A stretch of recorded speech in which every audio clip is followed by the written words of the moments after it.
What's going on there, YouTube? What's up about YouTube? So this is the moment we've been waiting for pretty much for the past hour is the spoiler review. Woo! For the episode of the Gotham series, the newest one. What is it? Dead Men Feel No Code or something like that? Yeah, Dead Man Feels No Code, episode 13, the second season. Okay. And we're about to drop some heavy spoilers with y'all. Heavy spoilers, but if good. you have not seen the episode, take this, put it in your watch later, come back to it, because we about to go in. Nah, you better watch like the episode, swimwear. though. Better watch it though. Yeah, don't freeze on the way out. You know what I'm saying? But no, let's go ahead and start. So the biggest thing is the very end, right? Like I don't know how we can even talk about it. I'll try my best. Because of the situation that happens, Nora, he ends up getting Nora out, right? Right. And he has Lee. Right. And basically, I was thinking to myself, I was like, bro, Nora is kind of on this suicide kind of range. She was like, just kind of let me die.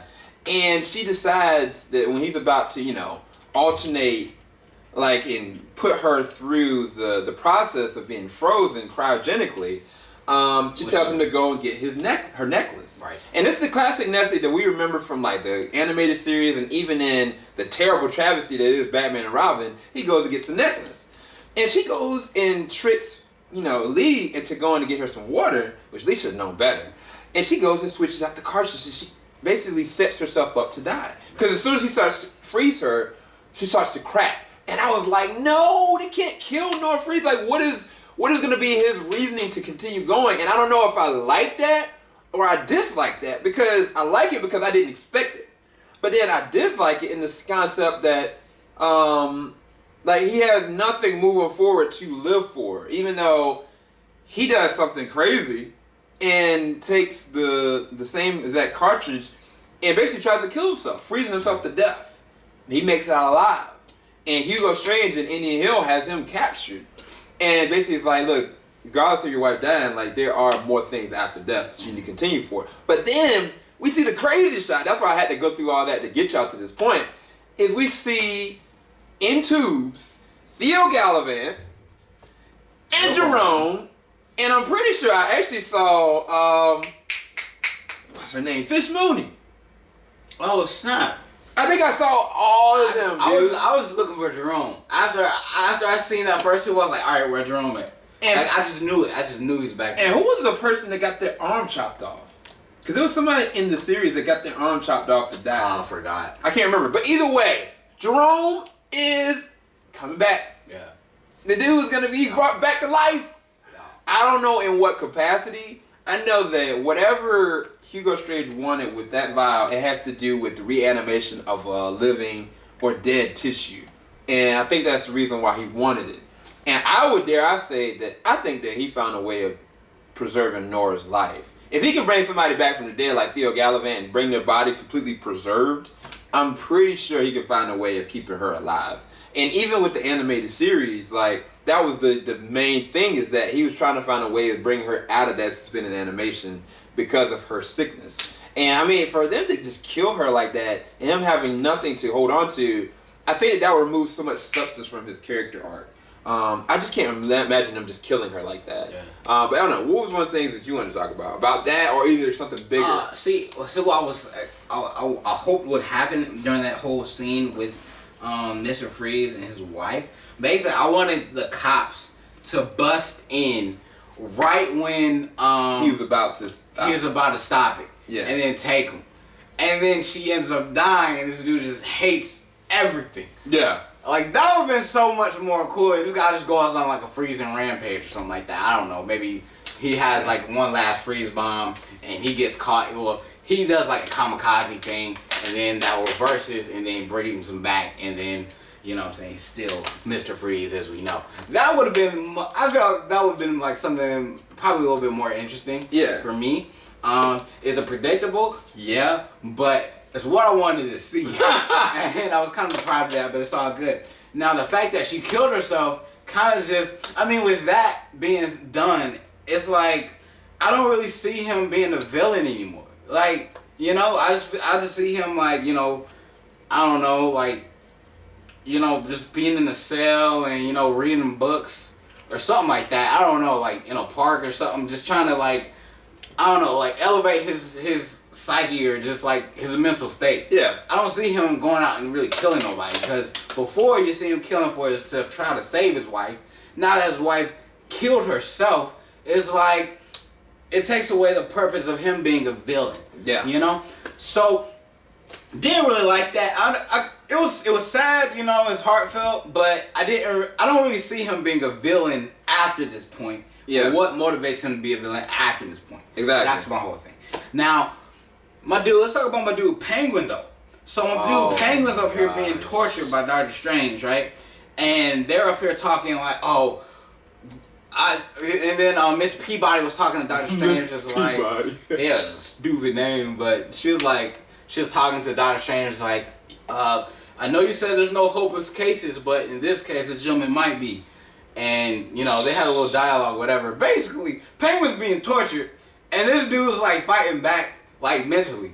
Like, that just shows you how crazy he is. Yeah, like, exactly. And it was like, they had, like, rock music playing in the background. And I was just like, yo, Penguin is that dude, bro. Yeah. Like, Penguin is that dude. And see, I had a problem when basically when Penguin was telling him, like, look, I'm being tortured, my ninja.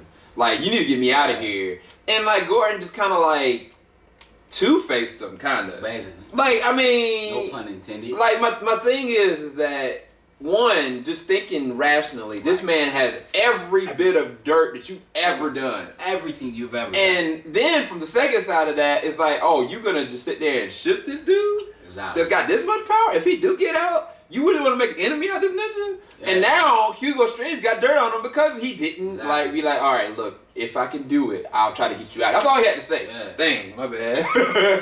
But, I mean, I had a problem with Gordon. I mean, there was a lot of things I had a problem with Gordon with. I mean, even with him and Lee, that whole conversation. Now, I think that Lee was in her emotions and she's pregnant. She's dealing with all these different kind of things. But it's like... Swings. She freaking wigged out on Barbara that's a comatose. Oh, like, yeah, Barbara. You beat Yeah, I was like, in that episode. I was like, yo, it's like Barbara's in, you know, Arkham, and she's just sitting there just, you know, in a coma, just chilling. You know what I'm saying? I was like, that was crazy. Lee, why you gotta be so volatile? I mean, you know, anyway. That was childish. It was childish. It was. Yeah. I mean, I understand where she's coming from. You know what I'm saying? Police put poison in the ivy. I mean, the other thing is the fact that freaking, really, Joe? Lee, she sees what happens with Victor and with Nora, and then she sits there and goes two-face on Gordon, even though she was already doing the same thing. Like, I mean... Anyway, I think that I feel bad for Gordon, but Gordon is going down a slippery slope. But I think that one of the things I did love, which finally happened, is Dr. Lee Thompson finally is being a therapist to Bruce. That's the whole point of her character in the comic books. And they finally had that interaction. And we get to really get a peek into his psychosis. That he's already said, we've got two different Bruces. I'm like, Ninja, what? He said, like, one of the Bruces that I'm talking to you about, you know, is going to tell you the truth. The other one, I didn't estimate him doing that. I was like, what are you saying? Like, this dude is dark. Yeah, he's dark. He's so dark. And I think the scariest thing about it is like it's not necessarily he's going down a dark path. It was like he was already there. Yeah. We just didn't know. Yeah, like we just didn't know the extent of this. Like we were just like, oh crap, Batman. Like oh crap, Bruce. Like you're just a kid. Holy crap, you're crazy. So I mean, this begs into interesting conversation. He told Selena. Like, what did he say? Oh my gosh. What you know when he tried to ask for the gun? Yeah, when the guy went to Selena's face, I was like, yo, Selena, just leave. Just leave, bro. He's crazy. But no, this is the thing. So the thing is that Batman, a lot of people say, was created as a byproduct of the death of his parents, right? If that's true, then that means that part of Bruce's psyche has always been Batman. That is who he is, but then he's trying to keep a semblance of his humanity still there. He just hasn't put a name to it yet. He just said that this is the other Bruce. So that means the dude is like clarifying, yeah, I might be a partial schizo, but I'm still gonna, you know, have this other side. Yeah. And that's crazy, bro. And dude, they did that so subtly, but the dude the actor that's playing Bruce, He is doing a great job. Great job. He's doing such a good job. He's underrated in my opinion. I think a lot of people just have this problem because he's becoming Bruce or Batman too soon. But they fail to realize that if this is the case, that if he always was Batman internally, then that's who he is. It's not something that any training or anything developed him into being. That's what's in his heart. And so I love that about this part. And I mean, like the fact that like Alfred was like, yeah, I'm about to gun this fool down. You better accept it. Alfred was a G. He was like, I'm gonna kill him. I was like, what? Huh? But y'all in cahoots. he's like, do you trust me? Are we partners in this? Yeah, I'm gonna kill him. Okay, whatever. But nah, it was a good episode. All in all, it was a lot of stuff that went down. I really enjoyed it. I gave it an 8.5 out of 10. I think you gave it like a 9 out of 10. I gave that a 9. But the end, though, had Bruce with the file getting the gun from Barbara. Dang, Barbara. From Selena. And he's about to go kill the dude.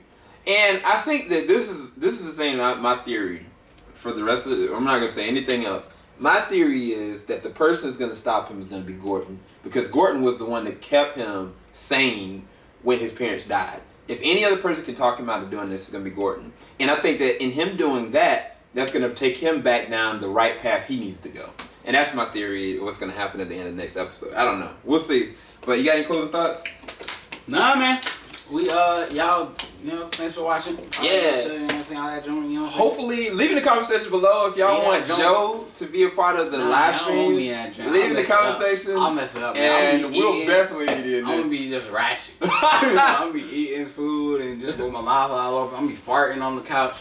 Yeah. And we're done with this spoiler review. Yeah. Hopefully y'all enjoyed it. Jim, yes. We're not gonna stop. Love y'all. Peace.